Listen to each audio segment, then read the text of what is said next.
Shin Megami Tensei 5 Vengeance is a really great game. I love every second of it. One of the good turn-based RPGs for sure. As someone who have played multiple games made by Atlus, this game is a top-notch at least for me. As someone who have been playing Persona games for a long time and suddenly delving into a Shin Megami Tensei game, it was quite an experience. I have to also take note that I have not yet played the vanilla or original Shin Megami Tensei 5, which was released exclusively to Nintendo Switch, as I do not have a Nintendo Switch at the time. But luckily, Atlus decided to re-release the game into other consoles with new content, game mechanics, and even new story routes too, which particularly makes this game highly replayable. I have no idea, to be honest, how to get into the series as it had different premise. Granted, the gameplay seems similar to Persona games, but I did hear it was also played differently and harder. And I wanted to try a new turn-based game for me to play, and SMT 5 Vengeance was right for my picking. And this game delivered very well for me. There's so many things about this game, and I will try to point them all out as the review goes. With the new content that comes out with the Vengeance version of SMT 5, this game introduces a new story mode called Canon of Vengeance. Canon of Creation is the original story mode of SMT 5. Since I have no idea what the game is all about, I just went straight to Canon of Vengeance and explored its story. One thing I can share about it is that there are dialogue choices in this Vengeance mode, and the choices that you make certainly aligns you to an ending that you will get by the end of the game. With the choices presented to you in-game, this certainly depicts different outcomes for every interaction you do with the characters and demons along the story, that even the side quests that you do have actual bearing to your main quests. The choices certainly change the way the world revolves around you and other entities. As such, having different choices adds to that replay value you can have with this game, as it piques your interest more in wanting to do either a reload, save, or another playthrough just to see the other outcome compared to the first choice that you have made while doing the main quest or side quests. I do not know if the same principle of dialogue choices applies to the Canon of Creation story mode, as I have not played it yet myself. I did a bit of research to check how many endings this game has, and it has 6 endings in total, 2 for Canon of Vengeance and 4 for Canon of Creation. I got one ending now for Canon of Vengeance, which is the Law ending. My next playthrough will be Canon of Vengeance again, but pursue the Chaos ending next. It will be a while before I go into Canon of Creation, but I will surely play them soon.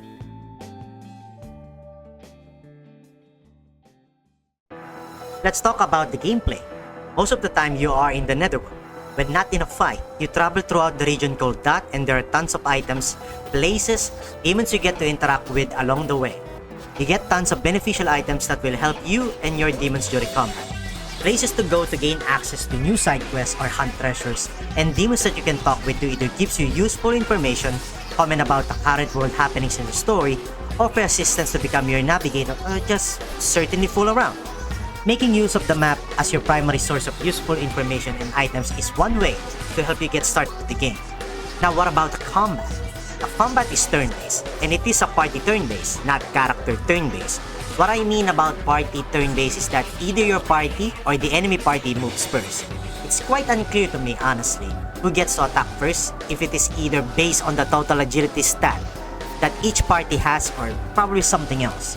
Most of the time, your party always moves first. Some of the boss fights, the enemy party moves first. Each party has a thing called press turns.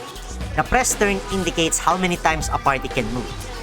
Assuming that you have 4 active members in your party gets 4 press turns, and each character in your party gets 1 press turn.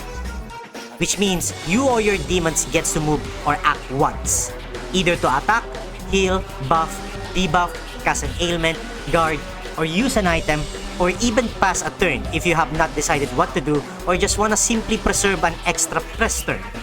What I like about this system too is that it gives you an incentive to do a critical hit or attack a weakness of the enemy, because it basically lets you do an extra press turn, which comes in handy in a lot of ways, especially for boss fights.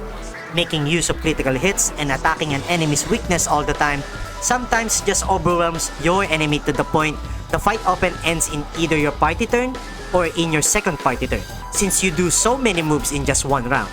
The combat is definitely one of the highlights of this game, since you can strategize effectively during combat. Party setup is so cool in this game. The party consists of you, the player, and 3 demons that you like to be with throughout the story. I sometimes wish I can remove myself in the active party and have a 4 demon party that I wanna rock with. Imagine having 4 Qadistu demons traveling around Dot and doing the main story in my stead. Speaking of demons, they are your literal party members in the game, and each of them have their own skills, innate skills and Magatsuhi skills. The variety of demons in this game is massive. Some demons got unique skills that only they can use. Some demons work well when put in the active party with another compatible or supporting demon. Some demons you just wanna put in the active party because they are either so beautiful or just badass. I would love to talk about more of the demons, but I think we will just have to talk about them in detail next time. Oh yeah, speaking of demons and party setup, there will be times that a guest party member will join and they come with each of their own skill set that may help you throughout the story and the side quests. Pretty cool, as there are so many moments in combat that they help out as they have different skills meshed together, like having 2 elemental attacks, a heal, and ailment ready to go. Like those guest party members, they have everything, well, almost everything. Not to mention, they can use items right away, which makes them highly flexible and convenient guest party members. The demons can also use items in combat, but you get the feature or mechanic later on in the game. The World of Shadows, or basically the Velvet Room of Shin Megami Tensei 5, or the demon production part of the game. One of the most convenient and useful system. I always love registering my ragtag band of misfit demons to the compendium so that the next time I fuse them to get another demon, I can just buy them from Sophia, based on the last time I registered them with the current skill set that I have given to them, which is tailored to my gameplay. I also love fusing for new demons, especially the special ones, since they give me access to new skills, new demon fusions, and new party members essentially. One thing that I like to emphasize more about the demon fusions of this game is that the way fusions in this game are zero annoying. What I mean about zero annoying? When I need to fuse for a certain demon that I like, I do not have to hire or recruit back the demon into my party just for that demon to be fused with another demon to get another better or gimmicky demon. I know that it costs money to recruit back a demon into your party or during demon fusions, but man, this makes fusion so convenient for me as it saves time for me not needing to have a demon specifically in my party just to conduct demon fusions. I wish Persona fusions were this convenient and saves time, but enough about Persona. Another thing I like about the demon fusions is almost all of the demon skills can be transferred to another demon during fusions, except the unique demon skills. It is fine though. I do not mind the unique demon skills not being transferable as there are tons of skills or alternatives you can use for your demon. You never run out of things to use whenever you are trying to make a specific demon build. Like for example, even a Jack Frost can learn a light or Hama skill when you want to, or even learn a skill for an element that they are not good at, like fire or Agi. So many things you can do for your demons in this game. The possibilities are infinite, I love it. I want to also talk about the apotheosis starting with essence fusions. This is another way of changing your character or your demon's skill set. It requires a demon essence to be used for the process, but the system is so useful. Let's not forget that your demons will become obsolete at some point, and not learn a new skill after they reach a certain level when they get the last learnable skill. Essence fusions address the obsoleteness of your demons by letting you give them new skills that they can use and also upgrade their skills. This means you can just have the first starting demon that you get, for example, Pixie, and have her learn Megidolaon or Agibarion when you want to, making her the ultimate Pixie of mass destruction. The Essence Fusions is so useful that most of the time, I use this to prepare against certain bosses I found myself stuck with, and just overhaul or change the entire skill set of my main active party to progress through the game. The general tip is basically making use of the Essence Fusions 100% of the time. The Essence Fusion plays kinda different for your character, as it also lets you change your affinities or strengths and weaknesses, which is so cool because you can just change affinities on the fly and can just basically counter all of the skills the enemy has.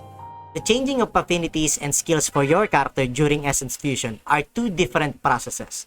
However, the changing of affinities still requires a demon essence. Essence Fusion is so nice. Another thing I like to talk about is the learning miracles from Apotheosis. The miracles allowed me to unlock a bunch of things, such as demons able to use items during combat. Demons that can use items in combat is basically a huge boost to your gameplay. since this basically allows them to use healing items and elemental damage dealing items to your enemies, expanding your ways of dealing with the enemy. Another use of Miracle I like is the demons gaining stat boost based on the level and the stats of the catalyst demons that you are gonna use during demon fusions. Miracles basically opens up a lot of opportunities to you, and some of them can either be learned first or learned later. It really depends on your gameplay, expanding from utility miracles to combat miracles. This lets the player decide the flow of their gameplay gains and how it will affect them later on. Great mechanic! Oh yeah, I almost forgot. There's also a miracle that lets your demons learn new skills even if not part of their next skill to be learned whenever they level up. Cadaver's Hollow. Probably one of the simplest in-game shops I have ever used, as it gets straight to the point. The shopkeeper has a nice name too, called Gustav. He sells items ranging from healing, ailment dealing, elemental dealing, and some utility items. At some point in the game, he would sell me demon essences which I could use later on, which saves me time from leveling up certain demons just to get their essences. He has a little mini side quest going on, requesting you to find these little red demons called Mimans during your exploration, and for every 5 Mimans you find, Gustav gives you different rewards such as demon essences, healing and stat boosting items, and many more. Finding Mimans in this game is great since it gave me more reason to go exploring and look at every corner of any place I could get to. I have talked about most of the major in-game features, but what about the story pacing? The story pacing for me is god tier. No downtime, no mandatory fillers, the story just keeps going. I love that the game does not prevent me from progressing through the story whenever I want and not be held off by, oh, you need to be leveled this and that, oh, you need to do this and that first before you can do this. Stuff like that, you know? Pacing of this game is so great and it does not drag out too. There are cutscenes and dialogue, but they never felt boring to me. The game respects your time a lot too, which is a huge thumbs up for me. I cannot really talk about the story that much because I have not fully seen all of the endings and the differences between the Canon of Vengeance and the Canon of Creation too. Plus, I kinda wanna stay away from giving out story context to prevent others from getting spoiled. After all, most gamers play for the story. That may just be my opinion though. Overall, my review for this game is currently 4 out of 5. It's near perfect for me. It has everything I want and need. I rate it 4 out of 5 for now, as I have not fully completed the game yet. Hell, I did not even defeat the super boss and the other super boss of the game. I still have to grind harder and get better skills for my party. This is a really good turn-based game with lots of gameplay varieties to offer. If you are looking for a strategy turn-based game with good story in it about demons, gods, angels, and humans, this game right here may offer you what you want. Well, I will not prolong this review video any longer. Thank you all so much for watching this video. Hope you will have a nice day and I'll see you next time. Bye bye chat, bye bye.